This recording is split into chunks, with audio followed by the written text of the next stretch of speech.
요즘 우리 교회는 새벽질 특별 새벽 기도회가 진행되고 있죠. 성도님들도 이제 참여하셔서 너무나 잘 알고 있지만 저 역시도 참여하면서 너무 큰 은혜와 또 도전의 시간이 되는 것 같아요. 이 말씀을 왜 드리냐? 사실은 오늘의 본문을 이렇게 묵상하면서 준비하다가 제가 원래 사실은 어떤 걸 좋아하냐? 이렇게 조직 신학, 구원, 기독론 이런 걸 되게 좋아하거든요. 근데 오늘의 본문이 그런 것도 의미가 있겠지만 사실은 이 삭개오에 대한 어떠한 좀 이렇게 요소, 내용들이 좀 더 주목되는 본문이기도 합니다. 그래서 왜 자꾸 이 본문에 내 마음이 가고 있는지를 물음표를 갖고 있다가요, 오늘 목사님의 새벽 설교를 듣고 허벅지를 탁 쳤어요. 이래서 하나님이 이 본문을 나에게 자꾸 허락하시는구나. 담임 목사님도 모르는 이야기예요. 네, 무슨 얘기냐면 오늘 새벽 설교의 말씀의 중심이 뭐였냐? 나 중심에서 너 중심으로, 또 우리의 개인이 아니라 공동체로 이웃으로 확대하는 하나님의 사랑에 대하여 이야기하셨거든요. 근데 오늘 삭개오를 보니까요, 삭개오가 딱 그러한 인물이었어요. 나 중심이었던 사람이 주님을 만나서 너 중심, 그리고 개인의 삶이 아니라 우리라는 공동체의 삶을 다시 한번 집계하게 되었습니다. 그래서 설교는 설교자가 준비하고 계획하는 것이 아니라 가장 무능하고 무지한 자를 선택하여 가장 완벽하고 능하신 하나님만을 전하게 하는 사실을 깨닫게 되었습니다. 이 자리가 얼마나 귀하고 복된 자리인지를 하나님께서 말씀을 통하여 분명히 계시하여 주셨습니다. 그래서 그 마음을 가지고 잠깐 우리 성도님들과 은혜를 나누고자 합니다. 우리는 이렇게 우리 안에 욕망과 욕심에 대하여 끊임없이 확인하고 다스릴 필요가 있습니다. 이런 이유에 대해서는 제가 여러 내용과 요소를 말씀드리지 않아도 성도님들이 분명히 구별하며 알 수 있을 텐데요. 그것은 확인하지 않고 다스리지 못하게 될 때, 즉 욕망에 의하여 스스로 죄악된 길을 걸어가게 될 때에 하나님 없이 하나님을 부정하는 삶을 살아가기 때문에 그렇습니다. 이렇게 하나님이 없이 살아가는 것은, 하나님을 부정하며 살아가는 그 삶은요, 무신론자와 똑같은 삶이며 이방인과 다를 것이 없는 무지한 영적인 상태임을 분명히 말해주고 있습니다. 오늘 등장하는 세리장, 삭개오는요, 세리뿐만 아니라요, 세리장이라고 표현되고 있는데요, 오늘 등장한 삭개오는요, 세상적인 시선, 세상적인 요소로 바라볼 때 매우 부러운 사람이에요. 부족할 것이 없고 풍성한 돈과 편리한 삶과 눈과 귀를 만족하게 할 만한 여러 가지를 누리고 있는 사람이 바로 이 삭개오였습니다. 하지만 재미난 사실이 하나 있는데 뭐가 있냐? 로마의 관리와 압제로부터 어려움을 겪고 있는 그 시대적인 상황을 고려하게 될 때, 즉 이스라엘 사람의 관점에서 이 삭개오를 바라보게 될 때는요, 삭개오는요, 백성들에게, 당시 유대 사람들에게 그렇게 좋은 대접을 받는 사람은 아니었습니다.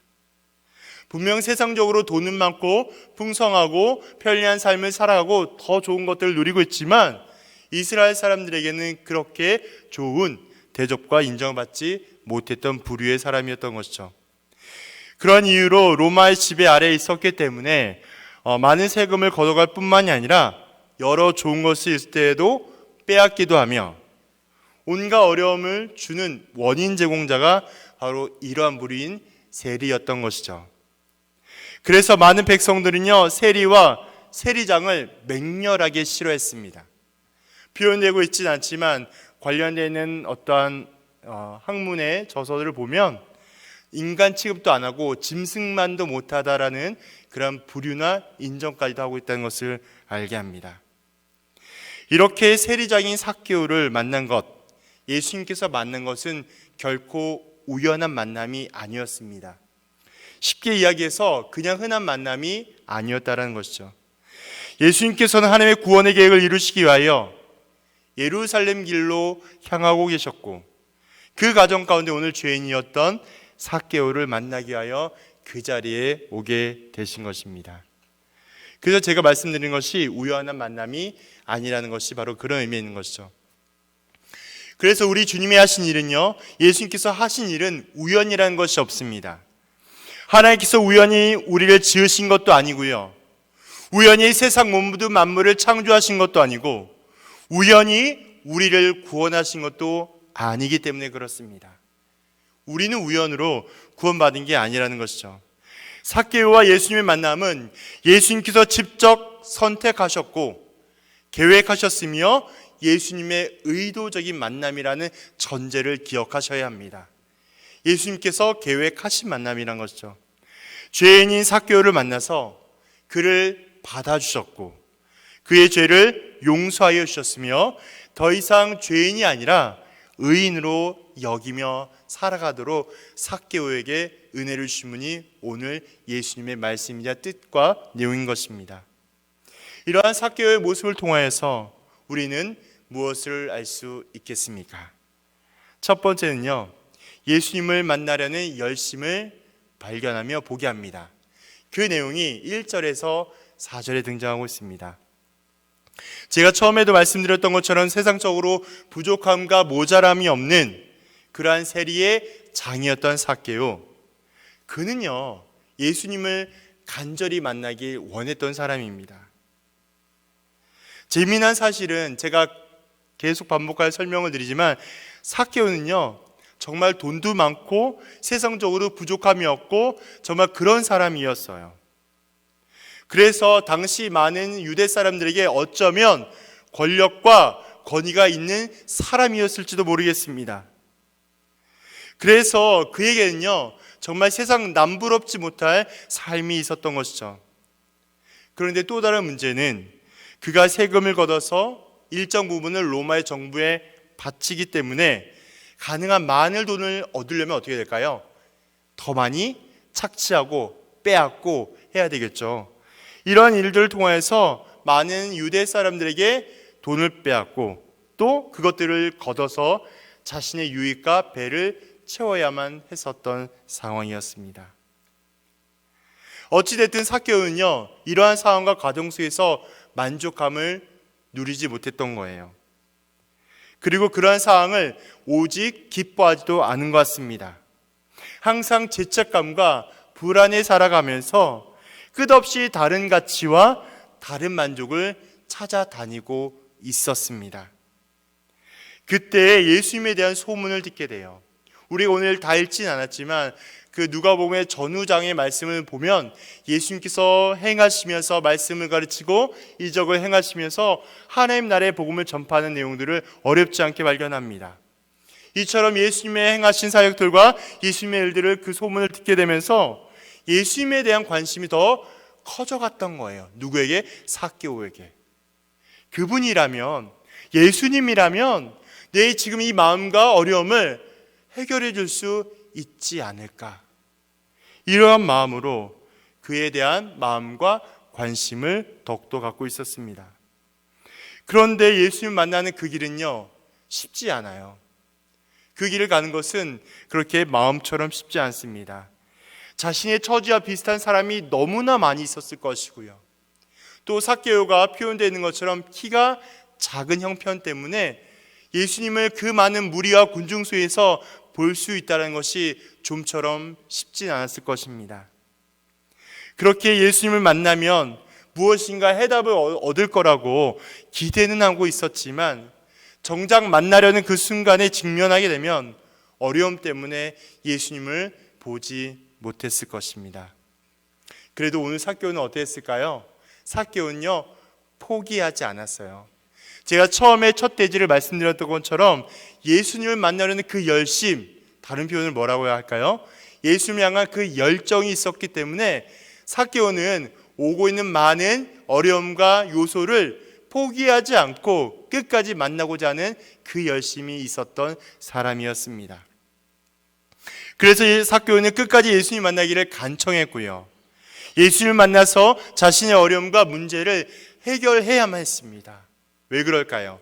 이제까지 소문을 들었잖아요. 예수님이 어떤 분이라는 걸 알게 되었잖아요. 그러니까 그분을 만나야 돼요. 그분을 만나서 내 문제와 어려움을 처지를 해결해야만 했습니다.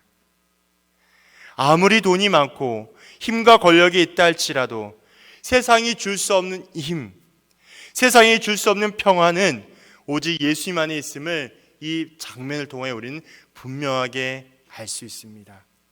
우리 성도님들이 너무나 잘 알고 계시는 것처럼 세상의 많은 부자들이 진정한 행복을 누리며 살고 있었던가요? 아니죠.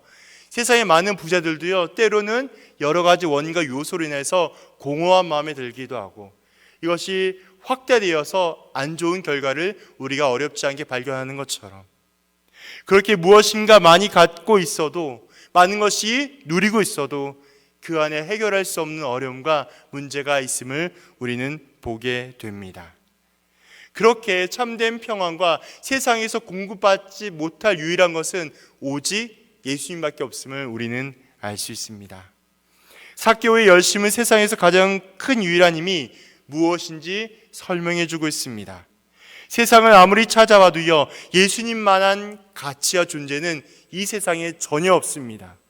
그래서 이 삭개오는요, 예수님밖에 없기 때문에, 오직 예수님밖에 없기 때문에 예수님에 의해서 자신의 어려움과 문제를 해결하고자 했던 것이에요. 이것이 제가 좀 전에 말씀드렸던 것처럼 하나님을 향한 열심과 열정이 그의 어려움과 문제를 해결해 줄 수 있는 유일한 방법이라고 믿었기 때문입니다. 두 번째, 오늘 본문을 통하여 무엇을 볼 수 있냐? 삭개오를 불러주셨고요, 그리고 구원을 허락하셨습니다. 첫 번째로 삭개오에게 하나님을, 예수를 향한 열심과 열정을 허락해 주셨다면, 두 번째는 그를 불러주셨고 그에게 구원을 주셨어요. 예수님의 눈에 들어온 삭개오는요, 어떻게 행동했을까요? 돌 무화과 나무 위에 대롱 매달려 있어요. 성경은 대롱대롱 매달려 있지만 이 장면을 우리 성도님의 삶에 한번 비추어 보십시오. 성도님의 삶의 자리에서 정말 예수님 향한 열정과 열심으로 예수님께 향해져 있다면 우리의 신앙의 영적인 상태가 정말 예수님 향한 그 간절함으로 대롱대롱 매달려 있는지, 아니면 그 나무를 멀리 떠나가고 있는 건 아닌지, 저는 개인적으로 그런 마음이 들더라고요. 삭개오는요, 예수님 너무나 보고 싶었어요. 포기할 수가 없었어요. 왜요? 예수님 만나야 해결되기 때문에, 예수님을 만나야 내가 그 문제를 해결하기 때문에, 내가 돌 무화과 나무라 할지라도 그게 중요하지 않고, 내가 대롱대롱 달린다 한이 있다 할지라도 그분을 만나야 했어요. 그 마음이 묵상하면서 저에게 고스란히 전해져 오더라고요. 어쩌면 이해가 되지 않습니다. 왜냐하면요, 제가 끊임없이 말씀드리죠. 삭개오는요, 돈이 많아요. 돈이 많으면 뭐가 따를까요? 힘도 있을걸요? 권력도 있을걸요? 분명히 그의 말 한마디에 충분히 예수님 자기 앞에 데리고 올 수도 있을지도 모르겠습니다. 그런데 그의 모습과 행동은 어땠을까요? 그렇지 않았어요. 그는 그런 모습을 보이지 않고요, 오히려 나무 위에 올라가며 주를 향한 간절한 하나님을 향한 사랑과 마음을 비췄다라는 거예요. 좀 더 화려하고 좀 더 멋진 시설이나 좀 더 화려한 호인을 끌어서 볼 수 있는데도 불구하고 삭개오는요, 그렇지 않고 무화과 나무 위에서 예수님을 간절하게 물끄러미 볼 수밖에 없었다라는 거예요. 이때 삭개오의 마음을 더욱 잘 알게 됩니다. 삭개오는요, 정말 예수님을 기다렸어요. 그토록 기다렸던 예수님께서 오셨다는 소식은 무엇인가 준비하고 화려한 시설이나 사람이 중요하지 않다는 것을 반증하며 설명하고 있습니다. 내가 돈이 조금 많고 내가 남들보다 어떤 것이 낮고 내가 지가 높다 할지라도 그게 중요한 것이 아니라 내가 예수님을 얼마나 사랑하고 있는지를 지금 이 장면을 통하여 우리에게 분명히 말씀하고 있다라는 겁니다. 오직 간절한 그 마음이, 그 하나의 마음을 가지고 나무 위로 뛰어 올라간 거예요. 우리 성도님들의 나무는 어디 있습니까? 주님을 향한 그 나무가 혹시 있을까요? 만약 한번 고민해 보겠습니다. 상상해 볼게요. 만약에 예수님께서 지금 우리 교회 주변에 청전동에 바로 저기 제천여중 앞에 오신다는 소식을 들어보세요. 성도님들 어떻게 하실 거예요? 이 예배 시간에 예배를 드리시겠습니까? 아니면 거기를 향해 나가시겠습니까? 만약 누군가 저에게 그런 질문을 하게 된다면 저는요 고민하지 않고 나갈 거예요. 왜요? 이 예배를 드림의 가장 본질은 누굴까요? 예수님께 영광, 하나님께 영광입니다. 예수님께서 오신다는 소식을 들었어요. 그러면 나가야죠. 여기에 있을 이유가 없죠. 우리의 본질은 예수님께 영광이고 예수님만 생각한다면서요. 그럼 나가야죠. 그게 신자로서 당연한 태도가 아닌가요? 그렇게 나가고 그렇게 예수님 향한 마음이 삭개오의 마음이었다면 삭개오가 지금 이 장면에서 얼마나 기뻤을까요? 얼마나 기뻤을까요? 자기의 수많은 돈이요? 글쎄요. 자기 수많은 권력이 글쎄요. 수많은 지식이 글쎄요. 그거보다 더 중요한 가치를 만났는데 기뻐하지 않았을까요? 이제는 더 이상 불만족과 불안하지도 않아 되고 참된 위로와 기쁨을 얻을 수 있다는 그 생각 때문에 삭개오는 어찌할 바를 몰라 했을 것 같아요. 그래서 삭개오는요 무어라 형용할 수 없는 기쁨이 충만했을 것입니다. 이런 삭개오의 마음을 아신 예수님, 그의 소원대로 어떻게 할까요? 바로 은혜를 허락해 주세요. 그 말씀이 어디 있을까요? 5절과 6절인데 5절이요. 삭개오야 내려와, 내가 오늘 너희 집에 있을게. 성도님들, 이 말씀을 보면서 문자적으로 볼 수 있는데요, 저는 개인적으로 석정아 내려와,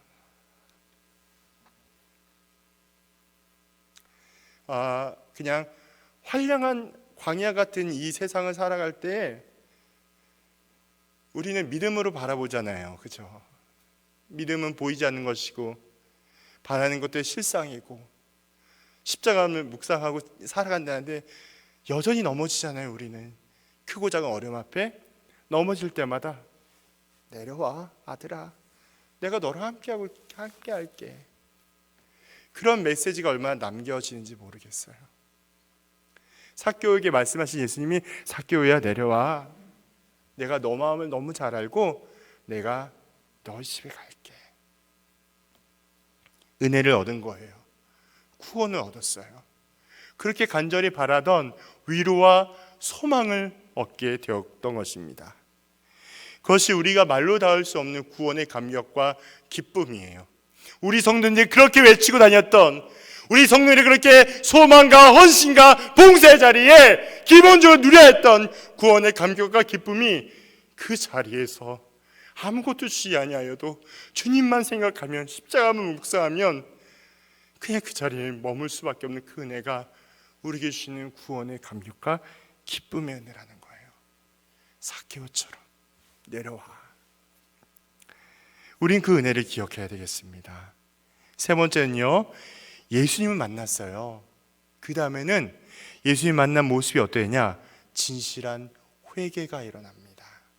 그것이 7절과 10절인데요 예수님을 만난 삭개오는요 소위 말해서 변화를 이루어져요.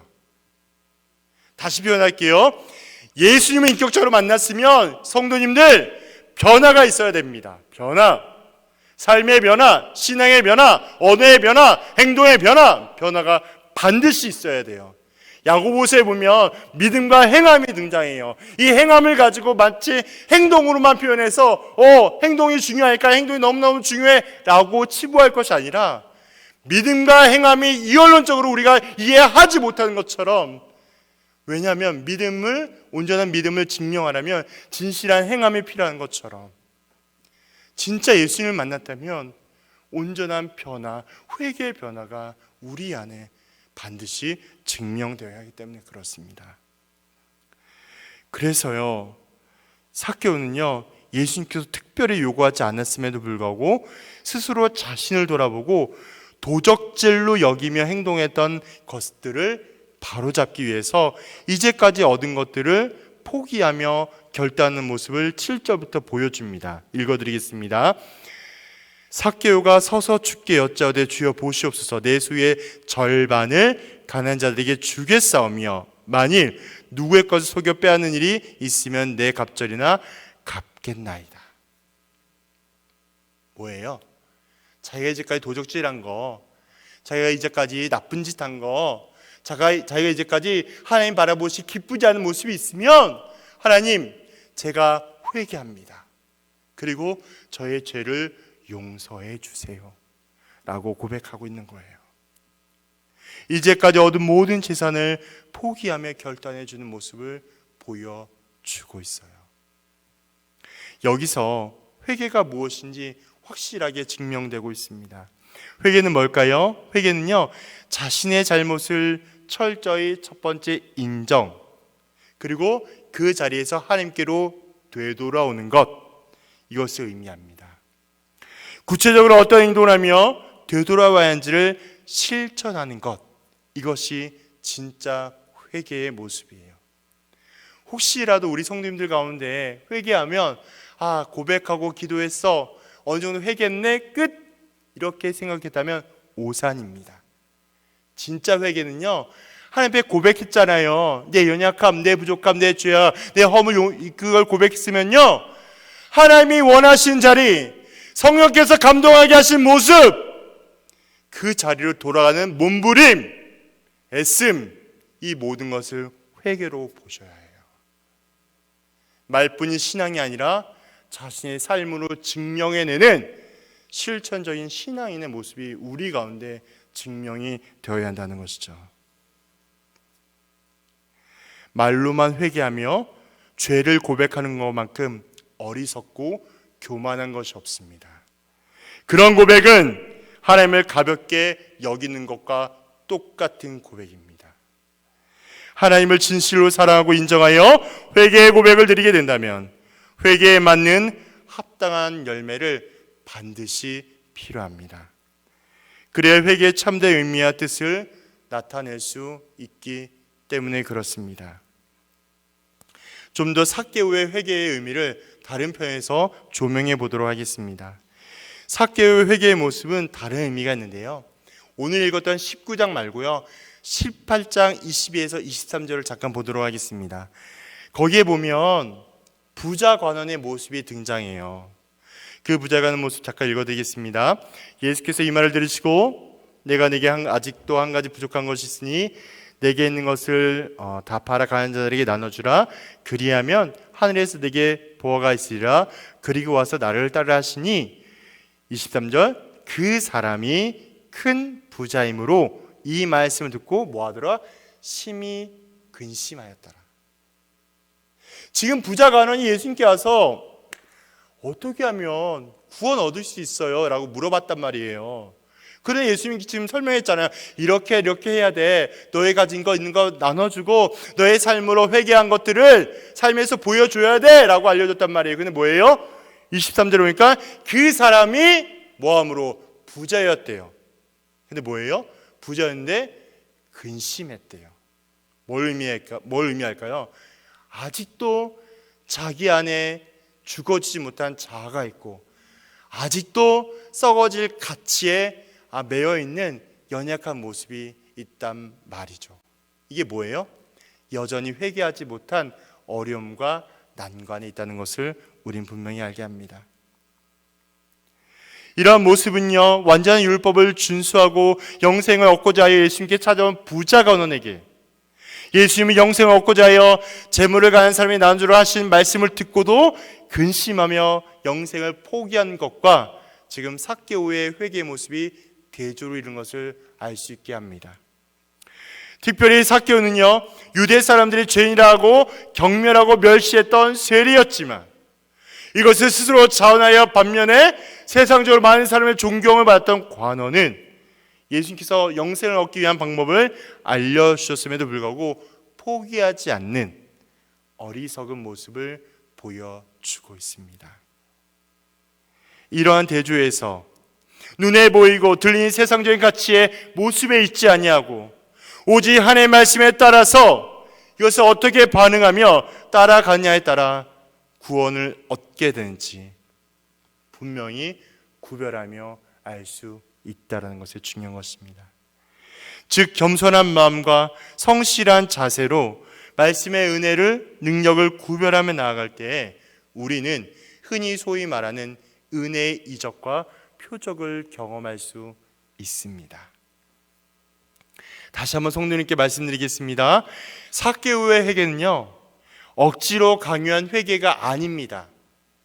다시요, 성도와 신자와 교회의 회개는 억지로 강요하는 것이 아니에요. 하나님께서 허락하여 주셨고, 하나님께서 회개를 허락하여 주셨고, 회개하도록 주장하셔서 회개할 수 있는 것이 회개라는 거예요. 무슨 말이에요? 목사님 무슨 말이에요? 우리가 주님 앞에 회개하게 하는 우리의 마음, 동의, 인정, 고백, 실천, 행함, 노력까지도 우리의 어떠한 의지와 결정과 선택과 노력에서 할 수 있는 것이 아니라 하나님께서 우리를 간섭하여 주시고 인도하여 주시고 완성해서 하나님께서 원하시는 회개에 갈 수 있도록 우리를 도와주신단 말이에요. 이것이 온전한 회개라는 거예요. 그래서 회개 역시 사람의 선택과 결정에서 할 수 있는 것이 아니라 하나님의 섭리 가운데 성령의 역사 주관하심으로 회개할 수 있도록 만들어주신 것이에요. 그럼 뭐예요? 회개도 은혜라는 거예요. 은혜. 구원도 은혜요, 회개도 은혜요. 성화로 살아가는 우리의 모든 삶도 은혜입니다. 그러므로 구원의 감격과 기쁨으로 살아있는 성도님 여러분, 여러분들의 자리와 섬기는 자리에 우리의 의와 자랑이 요만큼도 없어요. 내가 남보다 뭔가 조금 나을까요?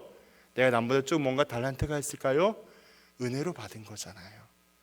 주께서 교회를 세우시고 하나님의 나라와 열방을 세우기 위하여 주신 거 아닌가요? 은혜로 서면 됩니다. 은혜면 돼요. 그런 은혜를 기억하며 살아가기를 소망합니다. 그리고 본문은 끝으로 아브라함의 자손이 등장합니다.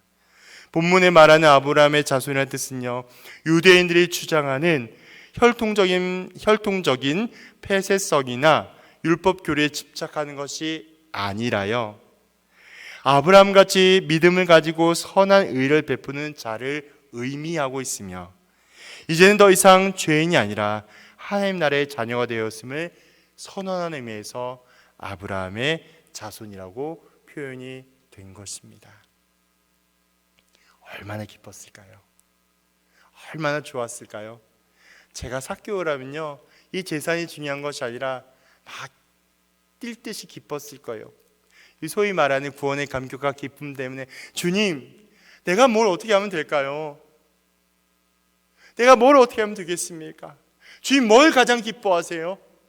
어떤 걸 원하시나요? 다 드릴 수 있습니다.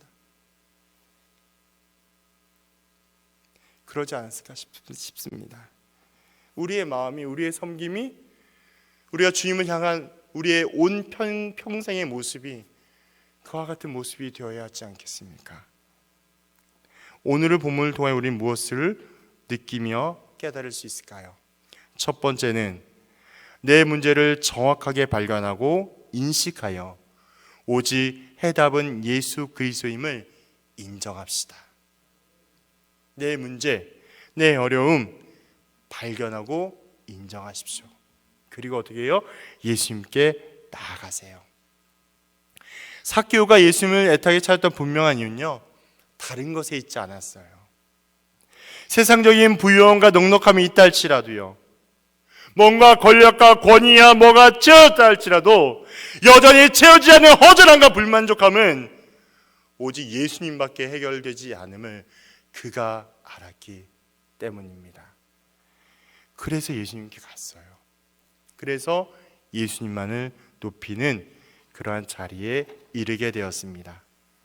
따라서 다른 방법과 다른 이름으로 얻거나 해결할 수 있는 것이 없습니다. 오직 유일한 정답은 예수님 뿐입니다. 예수님만 나아갈 때 소망과 기쁨을 얻습니다. 예수님만이 진리예요. 세상 어디에도 해결받을 수 없는 모든 것 오직 예수님께 맡김으로 말미암아 은혜와 평강을 얻는 사랑하는 모든 교회 성도님이 되기를 주님의 이름으로 축복합니다. 두 번째는요, 예수님만이 구원의 능력이세요. 오늘의 본문을 통하여 느낄 수 있는 것, 예수님만이 구원의 능력이에요. 구원은 인간의 능력이나 행위에 있지 않습니다.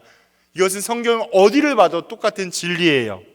구원은 오직 하나님의 계획과 인도하심 가운데 약속하신 은혜입니다. 우리 에베소서에 보는 것처럼 하나님께서 우리에게 주시는 하늘에 속한 모든 신령한 복이 바로 구원이라는 거예요. 그래서 구원이 이 집에 이르렀다라는 예수님의 표현은 예수님의 선포에 의하여 이루어졌듯이 예수님을 통해서만이 구원이 가능하다는 사실을 강조하고 있다는 거예요. 예수님께서 삭개오에게 이 집에 내가 이르고 구원이 여기에 이르렀다는 말의 표현은 오직 예수님만이 가능하다는 것을 분명히 나타내고 있습니다. 그래서 구원은 내 문제와 상황이 해결받는 정도로 끝나는 것이 아니에요. 우리 성도님들 가운데 그런 분들은 안 계시겠지만 예수를 믿고 교회를 다니면 잘 된다, 형통한다, 이러한 기복주의적인 신앙과 신학이 아니라요, 예수님을 만나면 때로는 어려움도 겪고 때로는 말 못할 또한 힘겨움을 겪을 수도 있고요, 문제를 만날 수도 있는데요, 중요한 사실이 뭐냐, 이 문제와 어려움을 통해서 더욱 연단하여 준비케 하시는 하나님의 놀라운 은혜를 나중에야 깨닫는다 사실을 알게 된다는 거예요. 문제와 어려움이 예수를 만나면 문제와 어려움이 되지가 않습니다. 왜냐고요? 이 문제를 통하여 나를 섭리하신 하나님, 이 어려움을 통하여 나를 빚어가신 예수님을 반드시 깨달을 수 있기 때문에 그렇습니다. 그래서 세상에서 경험하고 있는 모든 슬픔과 아픔으로부터 건져주시고 영원한 기쁨과 평강을 주는 참된 평안이 오직 예수님에게만 있습니다. 그래서 구원은요, 미래지향적이며 소망을 품게 해요. 우리 그런 표현 많이 하잖아요. 이 땅의 삶은 나그네와 같은 삶, 우리는 돌아갈 본향 있는 자들, 우리는 천국을 소망하는 자들이잖아요. 하나님이 영원하신 안식의 품을 기대하는 자들이 아닙니까? 지금 그래서 우리는 이 땅에 떨어져 썩어질 가치에 집착하는 것이 아니라 하나님의 나라의 영광을 기대하면서 살아가는 하나님의 자녀가 아닌가요?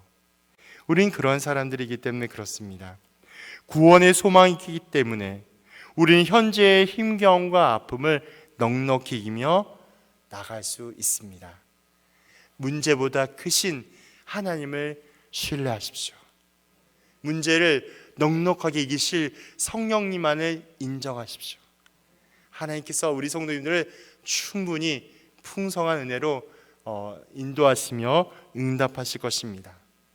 구원은 오직 하나님께 예수님을 통하여 이루어진다는 이 진리를 기억함으로 날마다 승리하기를 소망합니다. 세 번째는요, 참된 회개는요, 합당한 열매를 가져오게 돼요. 제가 종종 청년들과 중고등부 친구들에게 얘기하는 것 중에 하나가 있는데요, 뭐냐면 수련의 믿음, 이런 걸 많이 이야기해요. 이 절기 사역에 돌아오면 아이들이 화려한 조명과 멋진 음향과 많은 사람들을 통하여서 잠깐 반짝 이런 감정적인 요동을 느낄 수가 있어요. 제가 왜 이렇게 표현하냐, 제 표현이 좀 가격해도 용서해 주세요. 근데 왜 그렇게 하냐, 이 아이들이 일주일, 2주일 지나가면 그때 느꼈던 하나님이 싹 사라져 버리는 거예요. 그때 눈물 흘리며 기도했던 예수가 없는 거예요. 왜요? 삶의 자리에서 예수를 만났다면 제가 뭐라 그랬어요? 회개에 합당한 열매가 증명이 되어야 하는데 여전히 아이들의 마음에는 예수의 복음이 아니라 다른 요소들로 인해서 거기에 빠지거나 혹은 원래 자리로 돌아오기 때문에 진실로 말씀과 은혜를 사모한다면 끊임없이 매일의 거룩과 경건한 훈련에 임해야 한다는 사실을 반드시 이야기합니다. 물론 수련 자체가 나쁘다는 건 아니에요. 수련을 통해서 좀 더 좋은 계기를 얻었다면 끊임없이 매일의 말씀 훈련을 통해서 하나님과 가까이 하는 경건의 훈련이 더더욱 중요합니다. 그 말씀을 통해서 우리의 가란 심령과 갈급한 마음들이 오직 성령의 은혜로 말씀으로 역사하기 때문에 그렇습니다. 그래서 말뿐인 고백, 그냥 고백에 끝나는 것뿐입니다. 말뿐인 고백은 아무 의미가 없으며 영원하지 못합니다. 그래서 고백만큼 삶의 실천과 열매를 가지고 와야 해요. 제가 청년들에게 항상 강조하는 것이 있어요. 너희들이 아는 것만큼, 너희들이 외치는 것만큼, 너희들의 그 믿음만큼 삶의 자리에서 믿음을 증명해야 한다고. 실천적인 그리스도인이 되어야 한다고. 너희가 손해보기를 두려워하고 손해보기를 피해가면서 하나님의 자녀이자 예수의 제자라고 어떻게 말을 할 수 있겠냐. 복음과 나라를 위해서라면 얼마든지 기꺼이 그 손해도 감당하지 않을 수 없겠느냐. 마찬가지입니다.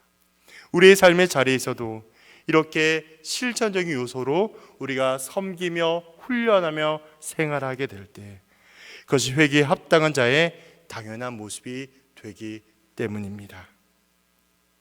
내 신앙생활의 점검도 이와 같이 고백으로만, 말로만 끝나는 신앙이 아닌지, 혹은 행함의 열매가 있는 믿음의 결단이 있는지 확인하는 귀한 시간이 되기를 예수 그리스도 이름으로 축원드립니다.